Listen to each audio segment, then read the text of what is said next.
اس لیے کہ ظاہر بات ہے قرآن مجید میں مستقبل کے بارے میں خود حضور سے کہلوایا گیا، وَإِنْ أَدْرِي أَقَرِيبٌ أَمْ بَعِيدٌ مَا تُوعَدُونَ، لوگوں مجھے معلوم نہیں ہے کہ جس بات کی تمہیں خبر دی جا رہی ہے وہ قریب آ چکا ہے یا دور ہے۔ وَإِنْ أَدْرِي لَعَلَّهُ فِتْنَةٌ لَكُمْ وَمَتَاعٌ إِلَىٰ حِينٍ، اور میں نہیں جانتا، ہو سکتا ہے اللہ کچھ اور مہلت دے دے تمہیں اور کچھ اور آزمائش جو ہے اس کے لیے تمہارے لیے کوئی اور مہلت عطا فرما دے، ہو سکتا ہے۔ تو میں بھی کسی دعوے سے نہیں کہہ رہا، لیکن دو امکانات ہیں۔ امکان نمبر ایک کیا ہے؟ ابھی عالم اسلام کا ایک سالڈ بلاک ہے جو یہودی ورلڈ آرڈر کی نگاہوں میں کھٹک رہا ہے۔ میں کھٹکتا ہوں دل یزداں میں کانٹے کی طرح۔ اگرچہ ان کی اسٹریٹجی کیا ہے؟ ایک ایک کر کے ان کے حصے بکھرے کر کے تیا پانچا کرو۔ ابھی وہ بلاک کون سا ہے؟ ایران ہے، افغانستان ہے، پاکستان ہے اور روسی ترکستان سے آزاد ہونے والی جو ریاستیں ہیں، یہ ایک سالڈ بلاک۔ یہ عجمی مسلمان عربی نہیں، عربی گئے، یہ نوٹ کر لیجئے، اس لیے کہ عربوں کو اللہ نے فضیلت دی تھی، محمد ان میں سے تھے صلی اللہ علیہ وسلم، یہ رتبہ بلند بلا جن کو مل گیا۔ لیکن ساتھ ہی اللہ نے دھمکی بھی دے دی تھی سورہ محمد میں، ان تتولوا یستبدل قوما غیرکم، اگر تم پیٹھ دکھا دو گے اس مشن کو جو ہم نے تمہارے حوالے کیا ہے، تمہیں ہٹائیں گے، کسی اور کو لے آئیں گے۔ اور یہ بات ہو چکی ہے 13ویں صدی عیسوی میں، 1258 میں جب سقوط بغداد ہوا ہے، عربوں کے ہاتھ سے عالم اسلام کی قیادت چھین لی گئی، معزول کر دیا۔ اس کے بعد قیادت کن کے ہاتھوں میں آئی؟ ترکوں کے ہاتھ میں۔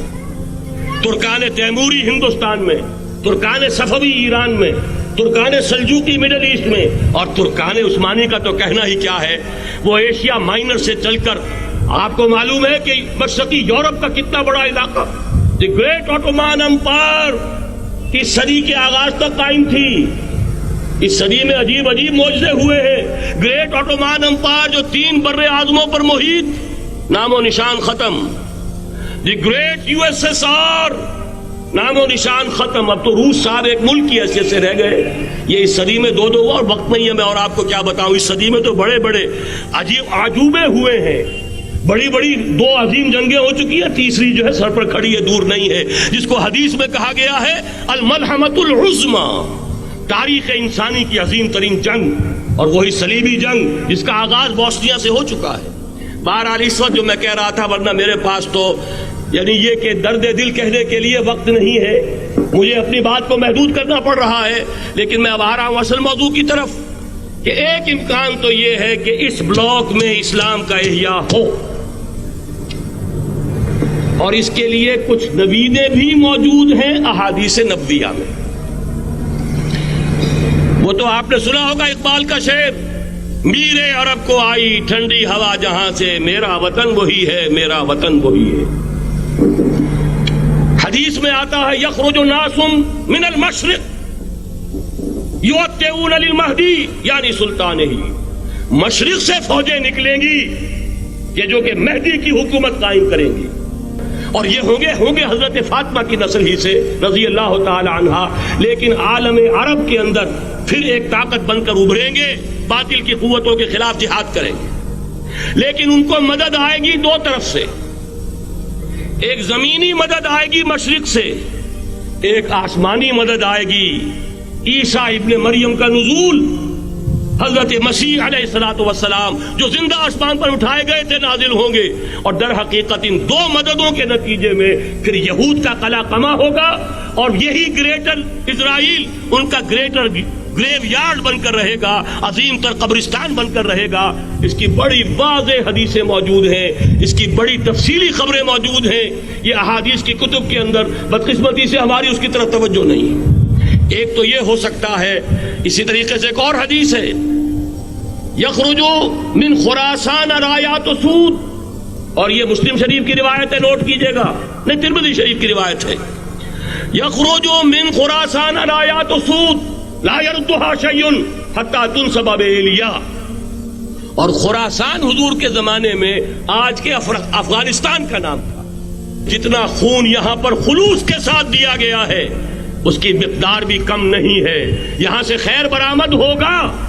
اور دوسری بات اپنے بارے میں نوٹ کر لیجئے، یہ پاکستان، بچا کھچا Pakistan, what remains of Pakistan, یہ اصل میں ہے کیا؟ مولانا بہت خوبصورت انداز میں فرما رہے تھے، یہ 313 نہیں تھے، اسلام تھا. اسی طرح نوٹ کیجئے، پاکستان نہیں ہے، 4 صدیوں کی تجدیدی مساعی کا حاصل ہے. آپ نے کبھی نوٹ کیا ختم نبوت کے بعد اب سب سے اونچا منصب کس کا ہے؟ مجددین.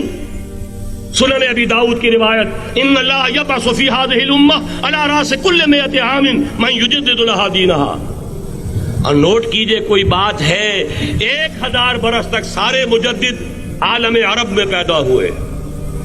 جیسے ہی دوسرا 1000 سال شروع ہوا، الف ثانی کا مجدد اعظم شیخ احمد سرہندی کہاں تھا؟ صنم خانہ ہند میں. حاضر ہوا میں شیخ مجدد کی لحد پر، وہ خاک کے ہے زیر فلک مطلع انوار، گردن نہ جھکی جس کی جہانگیر کے آگے، جس کے نفس گرم سے ہے گرمی آرار. وہ پھر 12ویں صدی کا مجدد اعظم امام الہند شاہ ولی اللہ دہلوی، 13ویں صدی کا مجدد اعظم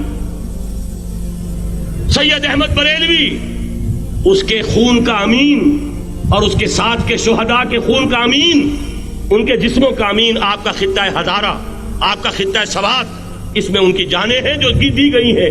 اور وہ نہایت میں آپ سے عرض کر دوں، دور صحابہ کے بعد اتنا خالص اسلامی جہاد پوری مسلمان تاریخ میں نہیں ملے گا جتنا وہ تحریک شہیدین کا. 14ویں صدی ہجری میں شیخ الہند جیسا مجاہد اعظم کہ انگریز نے گرفتار کر کے قید بھی کیا ہے، تو کہاں؟ ہندوستان میں نہیں، کہاں؟ جزیرہ سائرس، کیا نام تھا؟ مالٹا، جزیرہ مالٹا بحر روم میں. اقبال کے نفس سے ہے لالے کی آگ تیز، ایسے غزل سرا کو چمن سے نکال دو. کہیں ہندوستان کی کسی جیل میں ہوا تو شاید اس کے نفس کی گرمی ہی سے کوئی حرارت پیدا ہو جائے.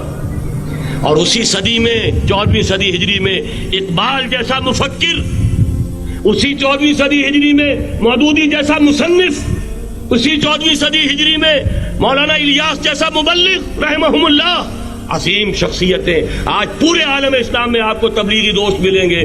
یہ کہاں سے شروع ہوئی تحریک؟ دہلی کی ایک چھوٹی سی مسجد سے. وہ مسجد بنگلے والی اب تو بڑی عالیشان ہو گئی ہے، جب وہاں شروع ہوا تھا کام بڑی چھوٹی سی مسجد. یہ سارے کام یہاں کیوں ہوئے؟ پورا عالم اسلام آزاد ہوا، کہیں نعرہ اسلام کا نہیں لگا، کہیں عرب قومیت پر، کہیں کسی اور عصبیت پر تحریکیں چلی ہیں. صرف تحریک پاکستان تھی کہ پاکستان کا مطلب کیا؟ لا الہ الا اللہ. کوئی سبب ہے کہ یہاں قرارداد مقاصد پاس ہوئی، حاکمیت اللہ کی ہے کہ اکبر نام لیتا ہے خدا کا اس زمانے میں. یہ سارا ماضی سامنے رکھیے اور حضور کی دی ہوئی پیشین گوئیوں کا مستقبل سامنے رکھیے. ان دونوں سے ثابت ہوتا ہے اس خطہ ارضی سے کچھ ہونا ہے.